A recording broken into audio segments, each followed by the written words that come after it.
સુરતમાં આંતરરાષ્ટ્રીય cyber slavery racket ઝડપાવાનો મામલો સામે આવ્યો છે અને આ રેકેટના મુખ્ય સૂત્રધાર નિપેન્દરસિંહ સહિતના આરોપીઓની ફોનની તપાસ કરવામાં આવી રહી છે। આરોપીઓના ફોનમાંથી મળી 51 પાસપોર્ટની વિગતો। ભારતના અલગ અલગ રાજ્યોમાં 47 પાસપોર્ટ, 2 કોલંબો, 1 પાકિસ્તાન અને 1 ઇથોપિયાનો પાસપોર્ટ હોવાનું સામે આવ્યું છે। આરોપી પાસેથી 13 અલગ અલગ આઈડી કાર્ડ્સ પણ મળી આવ્યા। આ આઈડી દ્વારા જ આરોપીઓ ચાઇનીઝ ગેંગ સાથે સંપર્કમાં હતા। તો હાલ પોલીસે આરોપી નિપેન્દર ચૌધરી અને તેના સાગરીત પ્રીત કમાણી અને આશીષ રાણાને ઝડપી પાડ્યા છે અને ત્યારબાદ તેમની તપાસ કરવામાં આવી રહી છે।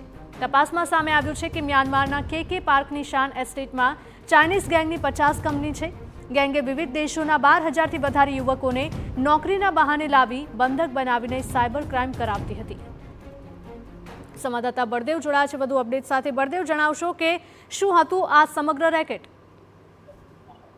જે રીતે સુરત સાયબર ક્રાઇમ દ્વારા એક જે ચાઇનીઝ ગેંગનું જે લોકોને વિદેશ મોકલવાનું નામનું એક રેકેટ જે ઝડપી પાડ્યું હતું અને ત્યાંથી સુરત ક્રાઇમ જે સાયબર સેલ દ્વારા પંજાબથી 2 લોકો અને ગુજરાતની અંદરથી 1 વ્યક્તિ એટલે ટોટલ 3 વ્યક્તિઓની જે ધરપકડ કરી હતી અને તેમની જે રીતે પૂછપરછ કરવામાં આવી રહી છે તેમની અંદર એક પછી એક નવા જે ખુલાસા છે તે થઈ રહ્યા છે। આ ત્રણેય જે યુવકો જે પકડાયા છે તેમના મોબાઈલ હતા પોલીસે જે કબજે કર્યા અને તેમના મોબાઈલમાંથી અનેક જે વિડીયો છે વિડીયો કોલ જે ચાઇનીઝ લોકો સાથે કર્યા હોવાના જે પુરાવા છે તે પણ મળી આવ્યા છે અને ચાઇનીઝની અંદર જે લોકોને અહીંથી જે મોકલવામાં આવે છે અને ચાઇનામાં જે લોકોને જે જગ્યાએ રાખવામાં આવતા હતા તેના પણ જે વિડીયો છે તે પણ પુરાવા છે તે ક્યાંક ને ક્યાંક પોલીસને મળ્યા છે અને તેના આધારે હાલમાં સુરત સાયબર પોલીસ દ્વારા ઊંડાણપૂર્વક જે તપાસ કરવામાં આવી રહી છે। પણ જે રીતે માહિતી મળી પ્રાથમિક તપાસની અંદર જે માહિતી મળી રહી છે તે પ્રમાણે 200થી વધુ લોકોને અલગ અલગ જે અંદર જે લોકોને નોકરી આપવાની લાલચે લઈ જવામાં આવતા હતા અને તેમની પાસેથી જે રીતે સાયબર ફ્રોડ કરવામાં આવતા હોવાનો જે ઘટસ્ફોટ છે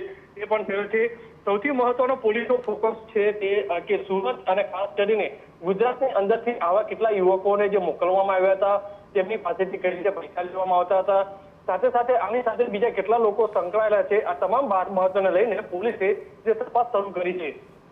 સૌથી મહત્વની વસ્તુ એ છે સેન્ટ્રલ આઈપી અને સ્ટેટ આઈપી પણ આ બાબતે જે તપાસ છે તે તપાસની અંદર જોતરાઈ છે। તમામ વિગતો છે તે સુરત સાયબર પોલીસ દ્વારા જે મેળવવામાં આવી છે કારણ કે દેશને લગતાનો જે સિક્યુરિટીને લઈને મોટો જે સવાલ છે તે ક્યાંક ને ક્યાંક ઉભો થતો હોય છે કે જે દેશ સાથેની જે ચીટિંગની ક્યાંક વાત છે તેને લઈને અને ખાસ કરીને ચાઇનીઝથી બેઠેલા જે લોકો છે તે આખી ગેંગ છે તે ઓપરેટ કરતા હોવાનું જે સામે આવ્યું છે।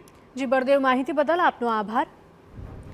તો આરોપી પાસેથી 13 અલગ અલગ આઈડી કાર્ડ્સ પણ જપ્ત કરવામાં આવ્યા છે અને તેમને વિરુદ્ધમાં કાર્યવાહી કરવામાં આવી રહી છે અને હજુ આગામી સમયમાં મોટા ખુલાસા થાય તેવી પણ પૂરેપૂરી શક્યતાઓ છે।